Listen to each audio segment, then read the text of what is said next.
ஏம்மா அழுவாதம்மா, சொல்லுறதை கேளுமா, அழுவாதம்மா. நான் தானம்மா எல்லாத்துக்கும் காரணம். நான் அன்னைக்கிட்டே போய் மன்னிப்பு கேட்டு எப்படியாச்சும் நான் இங்கேருந்து போக கூடாதுன்னு சொல்றேம்மா. நீ அழுவாதம்மா, வயசான காலத்துல நீ வேற ஏம்மா இப்படி பண்றா? உன்னால தாண்டி எல்லா பிரச்சனையும். வாயை முடிக்கிட்டு இரு, கொஞ்ச நேரம் என்கிட்ட பேசாத சொல்லிட்டேன். ஏம்மா மறுபடியும் ஆரம்பிக்காதம்மா, என்ன கஷ்டப்படுத்ததம்மா. யாரு நானாட்டி கஷ்டப்படுத்துறவன? நீ தான் என்ன கஷ்டப்படுத்திக்கிட்டு இருக்கா. ஏம்மா சொல்லுறதை கேளம்மா. நீ எதுவும் சொல்ல வேணா, நான் எதுவுமே கேட்க வேணாம். இது வரைக்கும் கேட்ட எல்லாமே போதுமா தாயே? ஏம்மா இப்ப எங்கம்மா போறா? ஏன் நிம்மதியா மேல போயிட்டு இருக்கலான்னு பாக்கேன், அது கூட போக கூடாதா? சரி இருமா, நானும் வாரேன்.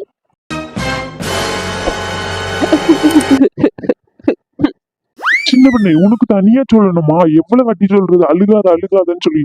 எதனா ஒண்ணு நடந்துச்சுன்னா யாரு பதில் சொல்றது உங்க வீட்டுக்கு? இந்த அக்கறை அப்பவுமே இருக்கணும். நான் சொல்லும் போதெல்லாம் நம்பாம இப்ப பாத்தீங்கல்ல உங்க அம்மையும் தங்கச்சியும் எவ்வளவு ஏமாத்தி இருக்காங்கன்னு. சின்ன பொண்ணு, எனக்கு எல்லாமே தெரியும் சின்ன பொண்ணு. தெரிஞ்சுக்கிட்டு சரி பண்ணிடலாம் தான் நானும் பாத்துக்கிட்டு இருந்தேன். ஆனா இது ரொம்ப பெரிய பிரச்சனை ஆயிட்டுன்னு சொல்லிட்டு தான் இப்ப நானே சரி உன்னை கூட்டிட்டு வெளியே போலான்னு சொல்லிட்டேன். அப்புறமும் இந்த மாதிரி அழுதுகிட்டு இருந்தா என்னதான் நினைச்சுக்கிட்டு இருக்கா நீ சொல்லு. எனக்கு மனசே கேட்க மாட்டேங்குதுங்க. சரி எழுந்துரு, இங்க வா, எழுந்து வா. சின்ன பொண்ணு இங்க பாரு சின்ன பொண்ணு, குடும்பத்துல இப்படிதான் 1008 பிரச்சனை இருக்கும். அதெல்லாம் போட்டு நீ கவலைப்பட்டுட்டு இருந்தனா வயித்துல இருக்க நம்ம குழந்தைக்கு என்ன ஆகுது சொல்லு? நம்ம குழந்தைய நம்ம தானே பாத்துக்கணும். சரிதாங்க. என்னங்க எனக்கு ரொம்ப ஒரு மாதிரி இருக்கு, தலை வலிக்க மாதிரி இருக்குங்க. காலையில இருந்து அழுதுகிட்டே இருந்திருக்கல, அதனாலதான் இருக்கும். சரி நான் போயிட்டு ஒரு காப்பி போட்டு கொண்டு வரேன் இரு. சின்ன பொண்ணு, என்ன சின்ன பொண்ணு இது கீழே விழுந்து கிடக்க? என்னங்க என்னால ரொம்ப முடியல. நின்றுகிட்டு இருந்தேன்னா அப்படியே ஒரு மாதிரி வந்துட்டு. சரி இரு சின்ன பொண்ணு, ஹாஸ்பிட்டலுக்கு கூட்டிட்டு போறேன் உன்னை.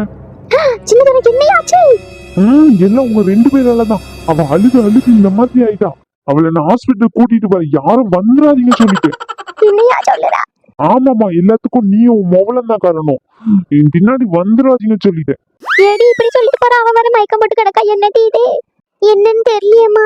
பக்கத்து வீட்டுல அந்த பஞ்சக்கா கிட்டயாச்சும் சொல்லி போயிட்டு வர சொல்லுவோம். என்ன ஏதுன்னு கேட்க சொல்லுவோம்மா. ஐயோ, அவகிட்டே அவ ஊர் ஃபுல்லா தண்டோர போட்டுருவாளடி. என்ன செல்ல தாயி? பத்தியா சொல்லி வாய முடியல, அதுக்குள்ள வந்து நிக்கா செல்ல தாயின்னு. ஏம்மா கொஞ்ச நேரம் அமைதியா இருமா. பஞ்சு கிழவி என்ன சொல்லுங்க. என்ன ராதிகா, உன் அண்ணிய தூக்கிட்டு போன மாதிரி இருக்கு. ஒன்ன வேற நீங்க எங்க போலையா? ஏதோ மயக்கம் போட்டு விழுந்துட்டா போல. ஆமா, இவளுக்கு எல்லாம் தெரிஞ்சிடும். அடுத்த வீட்டு கதைன்னா முன்னாடி வந்துருவா. ஆமா பஞ்சு கிழவி, அன்னைக்கு மயக்கம் வந்துட்டு அண்ணன் கூட்டிட்டு போயிருக்காங்க. எங்களை வரக்கூடாதுன்னு சொல்லிட்டாங்க. நீயும் இல்லைன்னா உன் மருமகளை யாராச்சும் அனுப்பி விட கொஞ்சம். என்ன ஏதுன்னு சொல்லிட்டு அண்ணன் மட்டும் தனியா இருக்காங்களே. சரி நான் அனுப்பி விடுறேன். என்ன கதை? யார் என்னாச்சு? உன் அண்ணன் முன்ன வரக்கூடாதுன்னு சொல்லிட்டான். ஆமா, இவளுக்கு எல்லா கதையும் சொல்லணும் நம்ம, அப்பதான் இவ செய்வா. செல்லதாயி என்ன ஏதுன்னு சொன்னா தானே தெரியும், அதனாலதான் கேட்டேன். பஞ்சு கிழவி சொல்லுறத மட்டும் செய்யி. ஆமா, இவளுங்களுக்கு நம்ம உதவி மட்டும் தேவை, நம்ம கிட்ட மட்டும் சொல்ல மாட்டாளுங்க. பஞ்சு பட்டி சொல்லுறதை கேளுங்க. உங்க மருமவளையாச்சும் அனுப்பி விடுங்க. சரி நான் அவளை அனுப்பி விடுறேன். ஏம்மா என்னம்மா இப்படி ஆயிட்டு? எல்லாத்துக்கும் நீயும் உன் மாமியார தான் காரணம். என் மருமகளுக்கு மட்டும் ஏதாச்சும் ஆகட்டும், உன் மாமியார் மண்டையை பிடிச்சி ஆஞ்சு போடுற ஆஞ்சி. போய் அந்த பங்கச்சிக்கிட்ட கேட்போம் போறியா இல்லையா அப்படின்னு சொல்லி நட. எனக்குன்னே வந்திருக்கா. டாக்டர் ஏமா, டாக்டர் எங்கம்மா? சார் டாக்டர் வர 10 நிமிஷம் ஆகும். என்னாச்சுன்னு சொல்லுங்க என்கிட்ட ஃபர்ஸ்ட். நாங்க நல்லதா பேசிக்கிட்டு இருந்தோம். வீட்டுல கொஞ்சம் பிரச்சனை, அவ அழுதுகிட்டே இருந்தா. டக்குன்னு தலைவலிக்குன்னு சொன்னா, காப்பி போட்டு எடுத்துட்டு வரேன்னு சொன்னேன். அதுக்குள்ள மயங்கி கீழே விழுந்து கிடக்கா. ஹாஸ்பிட்டலுக்கு தூக்கிட்டு வந்திருக்கேன். என்ன ஏதுன்னு கொஞ்சம் பார்த்து சொல்லுங்கம்மா. மாசமா இருக்க பொண்ணு இப்படிதான் பண்ணுவீங்களா சார் நீங்க? கொஞ்சம் பார்த்து சொல்லுமா. அவங்க பேர் என்னது? அவ பேரு சின்ன பொண்ணு. இதுக்கு முன்னாடி இங்கதான் ட்ரீட்மெண்ட் பாத்தீங்களா நீங்க? ஐயோ கடவுள், எத்தனை கேள்விமா. இங்கதான் பார்த்தோம், எல்லா ரிப்போர்ட்டும் அங்கதான் இருக்கு, பாத்துக்கோமா. சரிங்க சார், கொஞ்சம் தள்ளி வாங்க. மேடம் உங்களுக்கு என்ன பண்ணது சொல்லுங்க. அது வந்து லைட்டு தலை சுத்துற மாதிரி இருக்குமா. அப்படிங்களா? சரி நான் லைட்டா இப்போ குளுக்கோஸ் மட்டும் ஏற்றி விடுறேன் நர்ஸ் கிட்ட சொல்லி. நீங்கள் ரெஸ்ட் எடுங்க, டாக்டர் வந்ததுக்கப்புறம் ஸ்கேன் எடுத்து பார்த்துக்கலாம். சரி. சரி இப்போதைக்கு ஒரு பிரச்சனையும் இல்லை. அவங்க அழுதுகிட்டே இருந்தாங்கன்னு சொன்னீங்களே, அதனால கூட ஏதாச்சும் இதுவாயிருக்கலாம். இப்போதைக்கு குளுக்கோஸ் போட்டு விடுறேன், டாக்டர் வந்துருவாங்க. டாக்டர் வந்ததுக்கப்புறம் உங்களுக்கு கூப்பிட்றேன், சரிங்களா? சரிங்க. அது வரைக்கும் அவங்க பக்கத்துலேயே இருங்க நீங்க. சரிங்கம்மா. ஐயா சின்னது வர. யாரு கேட்டீங்க வந்தீங்க? உங்களதான் இங்க வரக்கூடாதுன்னு சொல்லிட்டு தானே வந்தேன். ஐயா என் மருமகளுக்கு இப்படி இருக்கும்போது எப்படியா வீட்டுல கிடப்பேன் நானு?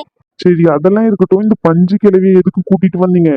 என்ன நான் எங்க கூட்டிட்டு வந்தேன்? அதுவா பின்னாடியே வந்துட்டு ஊர் ஃபுல்லா போய் தம்பட்ட அடிச்சுக்கிட்டு கிடக்கும். ஐயா அவளை நான் பாத்துக்கிறேன். மருமகளுக்கு என்னைய சொன்னாங்க.